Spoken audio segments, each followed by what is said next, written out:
बीमारी है और विश्व में ये एक ऐसी बीमारी है जो कि लाइलाज बीमारी है। इसका अभी तक कोई इलाज नहीं खोजा गया है। इसके रोकथाम के लिए प्रयास बहुत किए जा रहे हैं, लेकिन बीमारी का अभी तक कोई भी ऐसा उसका दवा नहीं बनी है।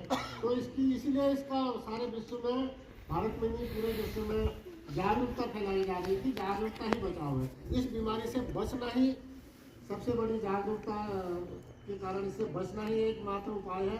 अगर बीमारी हो जाती है तो उसके बाद इसका कोई इलाज नहीं है। इसलिए इसका जन जन में जागृति के लिए पूरे देश भर में और पूरे विश्व भर में आज के दिन 1 दिसंबर के दिन पूरे विश्व में यह विश्व एड्स दिवस के रूप में मनाया जाता है। तो एड्स है क्या? एड्स अगर हो रहा है तो आपको पता कैसे चलेगा? इसके बारे में जो साधारण से परिचित नहीं है, इसके लक्षण है बुखार आता है और वो लगातार बुखार आता है। जैसे हमारे बुखार है तो दवा लेने से या इलाज कराने से उनमें कुछ प्रभाव होता है तो भी आ जाते हैं, लेकिन एड्स का बुखार जो है आप कुछ भी दवा करो लगातार चलता रहेगा। हल्का हल्का बुखार और धीरे धीरे या फिर बढ़ता जाता है और इसमें शरीर में थकान से महसूस होती है। आप बिना काम करे, बिना कुछ के, बिना बोझा करके आप अपने आप को थका हुआ जैसा महसूस करेंगे और लगातार सिर दर्द रहता है। हल्का हल्का सिर दर्द, लगातार सिर में दर्द महसूस होता है और ग्रंथियों में सूजन आ जाता है। हमारी जो ग्रंथियाँ हैं वो सूजने लगती हैं और गले में खराश टाइप के हो जाते हैं। तो आप कहोगे ऐसे तो अमूमन सबको होता ही रहता है, तो घबराने की बात नहीं है। लक्षण आपको होते हैं, ये तो अमूमन होते ही है।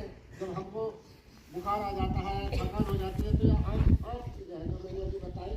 लेकिन ये चीज़ें जब लगातार चलती है, किसी भी दवा खाने के बाद बुखार नहीं टूटता है, सिर दर्द नहीं टूटता है, या ग्रंथियों का सूजन कम नहीं हो रहा, अगर लगातार चल रहा है तो तब माना जाता है कि यह मामला एड्स की तरफ जाने वाला है। तो इसका ये जो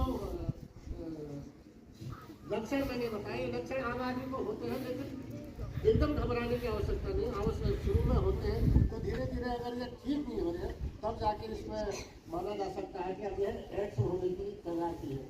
तो उसका फिर उसके बाद है हेलो दूसरे चरण में क्या होता है? पहले हेलो चरण में तो बुखार आएगा, आपको थकान, सिर दर्द, हेलो ग्रंथियों में सूजन और गले में खराश। दूसरा चरण ये ठीक नहीं हो रहा तो फिर अगले चरण में क्या होता है?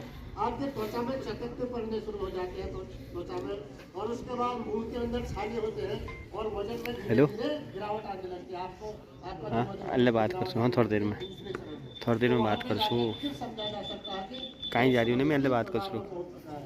और उसके बाद फिर तीसरे चरण में क्या होता है?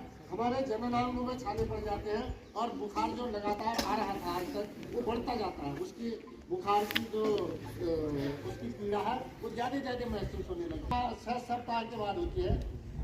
जरूरी नहीं है कि एड्स की आपकी जांच होती है तो तुरंत तो बताएगा नहीं डॉक्टर, भी उसी दिन नहीं बता देगा कि आपको एड्स हो गया। उसके 6 सप्ताह तक अनेकों जांचें चलती हैं, उसके बाद इसकी पुष्टि हो पाती है। और इसकी जो है क्या करता है एड्स? हमारी जो प्रतिरक्षा प्रणाली है, हमारे शरीर में प्रतिरक्षा प्रणाली होती है, हम जो हम दवा खाते हैं, ये दवा हमारी प्रतिरक्षा प्रणाली को जागृत करती है। हमारे शरीर में बीमारी से लड़ने की ताकत प्रतिरक्षा प्रणाली ईश्वर ने बनाई है, जो हमारी रचना हुई है शारीरिक,